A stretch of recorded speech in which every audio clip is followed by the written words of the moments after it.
এই এক প্রবাস জীবনে এসে কত কিছু হারালাম। পরিবার থেকে দূরে আসলাম, প্রিয় মানুষ হারিয়ে ফেললাম, উপযুক্ত বয়সে বন্ধু বান্ধবদের সাথে আনন্দটা হারালাম। এই প্রবাস আমার কাছ থেকে অনেক কিছু কেড়ে নিয়েছে।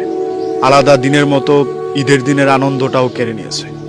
একটা ঈদের দিন সকালে ডিউটি থেকে এসে আর কোনো কাজ থাকে না, ঘুমিয়ে যাওয়া, খেয়ে দিয়ে নিজের মতো করে চলাফেরা করা।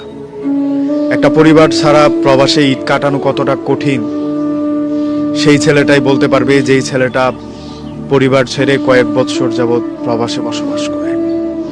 আমরা প্রবাসীদের টাকা হয়, ফ্যামিলির আনন্দটা ভিডিও কলে দেখা হয়, বন্ধু বান্ধবদের সাথে মোবাইল ফোনে কথা হয়, তাদের সাথে থাকা হয় না।